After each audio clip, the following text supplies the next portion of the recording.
Before we see examples of the meal plan, let's review the meal plan and how it's a helpful way of conceptualizing paragraphs. Following the meal plan means you have these kinds of sentences in a paragraph. The main idea, often also called the topic sentence, which introduces the focus of the paragraph. Evidence, which is source information from the research you've read. These are the sentences that require citations. Analysis, your own explanation, commentary, and ideas based on the evidence, helping to link the evidence together. Lead out or a concluding sentence that wraps up a paragraph, like a conclusion helps wrap up a paper. Of course, the meal plan isn't a template for your paragraphs, but instead is a way to conceptualize the components that should be present in your paragraphs. Let's look at the meal plan in action. The meal plan is actually a really helpful tool for analyzing paragraphs after you've written them to see if you've left anything out. Many people don't naturally write paragraphs that include all of the elements of the meal plan, so what's essential is that you analyze your paragraphs after you've written your first draft and add in those missing components. Here's a sample paragraph that we're going to use to practice analyzing a paragraph for the components of the meal plan. Feel free to pause the video to read the entire paragraph. We can see that the first two sentences are sentences of evidence. We know this because they include source information. A clue that these are sentences of evidence are these citations I've underlined as well. So that's great, we have the evidence component of the meal plan. The next thing we see is that we have a sentence of analysis after the evidence. This sentence is explaining what the evidence means, helping to show the significance and contextualizing this information.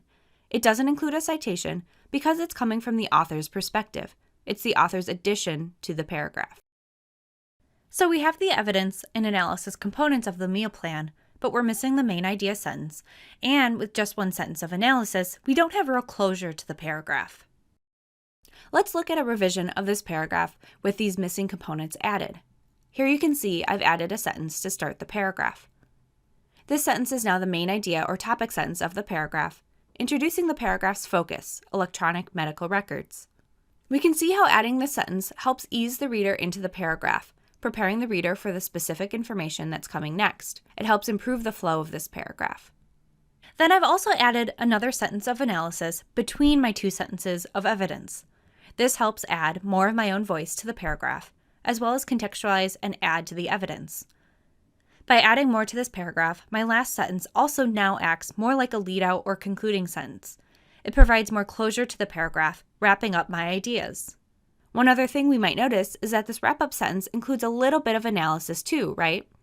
It helps conclude the paragraph, giving it closure, but it also adds a bit to the paragraph's ideas. It's not an entirely new idea. You wouldn't want to make a large new claim in the last sentence of the paragraph, but it does add a bit to the paragraph. This is now a great example of a paragraph that has all of the components of the meal plan, and we've seen how analyzing and revising our paragraph for the meal plan helps strengthen the paragraph. Now what I encourage you to do is look at your own writing and analyze it to see if it follows the meal plan. You may want to look at a paper you completed recently, or maybe you're currently writing a paper you can look at. Either way, be sure that generally your paragraphs are including the components of the meal plan.